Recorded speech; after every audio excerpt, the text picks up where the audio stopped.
In 2004, after nearly 12 years of desperate searching, I finally tracked down stray dog Sammy at his East Baltimore home. One of the greatest living blues legends of the late 60s, Stray Dog pioneered a form of powerful folk music, which was unlike any heard in the Mississippi Delta or Chicago's South Side. Hailing from Bow Bells, North Dakota, Stray Dog incorporated traditional folk music with the raw mining ballads of the Dakota foothills. Failing to capture an audience, or even cut a record, Stray Dog eked out a living performing at local barn dances and Kriya Yoga meditation seminars. As gracious as he is handsome, Stray Dog sat with me for a few hours before his 12-step fellowship meeting at the local YMCA. Tell me, Stray Dog, how did you arrive at that moniker? I'm gonna tell you, boy, it was 1950, I'm gonna tell you, it was 1942. I was living in Bow Bells, North Dakota, and I was like a stray dog. I would just run around from barn to barn, to barn to barn, and the old lady, she says, Sammy, Sammy, you a stray dog bitch. Harsh, yet apropos. According to modern folklore, Stray Dog, you supposedly sold your soul to the devil. Well, I'm gonna tell you, it wasn't necessarily the devil. It was actually it was the Hindu goddess Kali. You know, the 60s was some strange. Anyway, my Sanskrit wasn't that good, so you know the deal it never really worked out too well. Never actually recording in a studio, Stray Dog's music found its way into America's cultural meccas like New York, New Orleans, San Francisco, Detroit, through mesmerizing bootlegs of his live performances. Songs like $22 Bitch, I Sold My Soul for Corn and Liquor, and Where Can I Find a White Girl began to circulate among blues enthusiasts and college dropouts all across the country. Ladies and gentlemen, Mr. Stray Dog Sammy.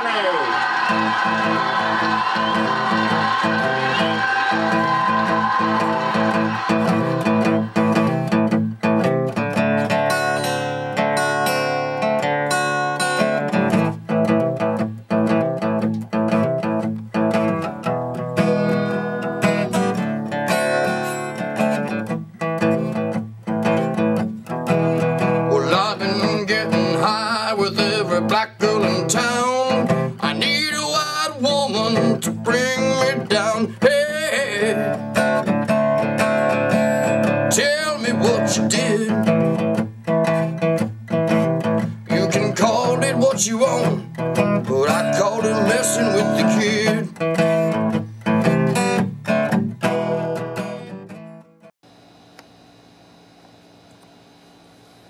By 1969, Stray Dog began packing larger venues and generating huge gate advances. Desperate for financial guidance and a person who could read, write, and drive legally across state lines, Stray Dog hired personal manager Hyman Rosenberg. We caught up with Mr. Rosenberg at his Pikesville home in early 2003. Wait a minute.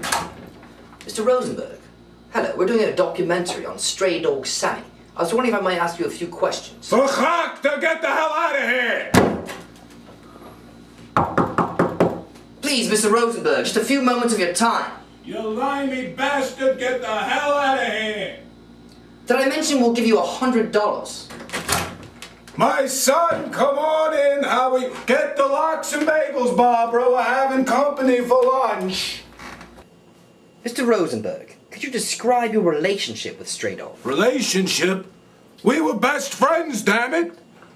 I booked the gigs. He played the harmonica. Actually, it was a Jew's harp. The fuck did you say? Nothing. Continue. As I was saying, I drove the van. I booked the gigs. He did his whatever. I got the money. He got the money. He got the girls. I got the booze. We both got genital water, schmacko. Do you still maintain contact with him today?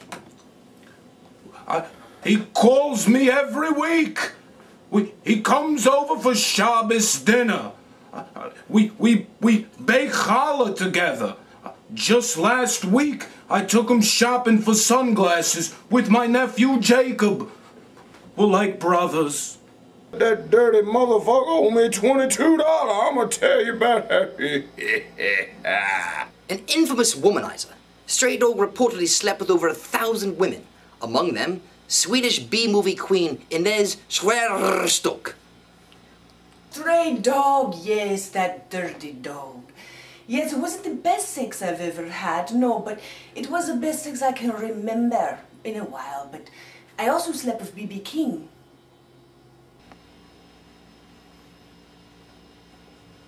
As the 60s gave way to the 70s, Stray Dog began an ugly descent into alcoholism. In 1968, you performed for over 10,000 people at the Bismarck Convention Center. 14 years later, you were taking gigs at the Beth Shalom Israel Temple, performing for local Boy Scout troops of 10 or 15. Can you explain where your success went? I'm gonna tell you, I got 3 words for you. Corn liquor. Fathering a child with a Lebanese circus performer, Stray Dog gave up his music to raise his child Winslow. 3 years later, after his girlfriend died in a tragic trapeze accident, Stray Dog dropped his son off at a Tennessee orphanage and furthered his plunge into addiction and madness. We tracked down Winslow in early 2004, a founding member of the Ann Coulter fan club and a former professional skateboarder. Winslow sheepishly agreed to speak with us inside his New Jersey home. What are some words that come to your mind when I mention Stray Dog? Bitterness, confusion, resentment, blinding hatred. What were your earliest memories of him? I remember going to the circus, sitting on his lap as he pointed skyward, and he only said, "It's all that bitch's fault." What do you think of your father's music? Actually, I disagree with a lot of the lyrics. I myself am a Crystal Gale fan. I also belong to the ABBA fan club. I also enjoy my Cisco records. After babbling for nearly 4 hours, the crew and I determined that Winslow's story was boring and the footage unusable. Tragically, 2 weeks later, Winslow was killed in a violent gun battle at a Michael McDonald concert. Stray Dog, do you have any regrets or feel as though you've made any mistakes? I'm gonna tell you, boy, regrets. I don't believe in regrets. 'Cause they don't believe in me, them dirty motherfuckers.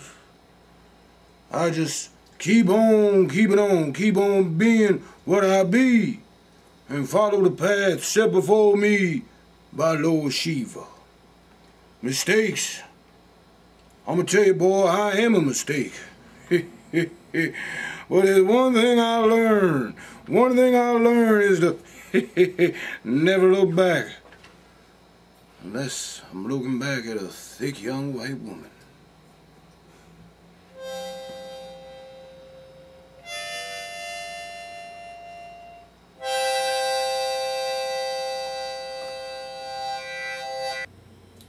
Having lost the motor activity in his hands, I asked Stray Dog if I might help him to recreate one of his more well-respected songs.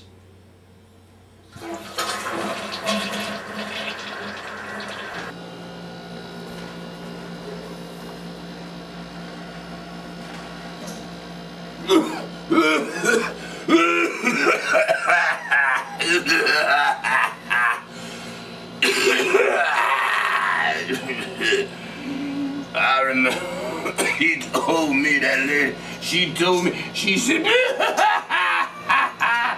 hey.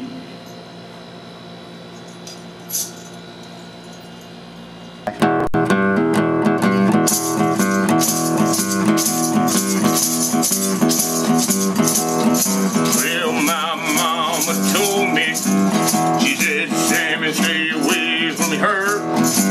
I said, Mama, I ain't gonna get burned. I ain't gonna go downtown.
driving into the wee hours of the night, I finally left Sammy alone where I'd found him. Hopefully, this grandfather of the blues would live another 75 years.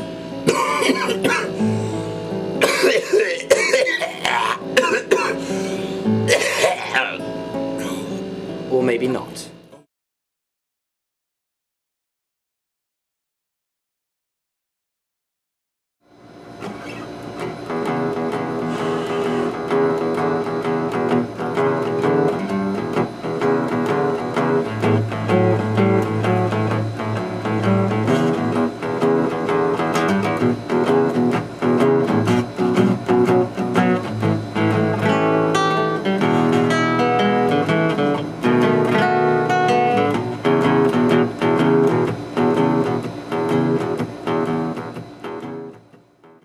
Motherfucker, let me tell you about Jaime.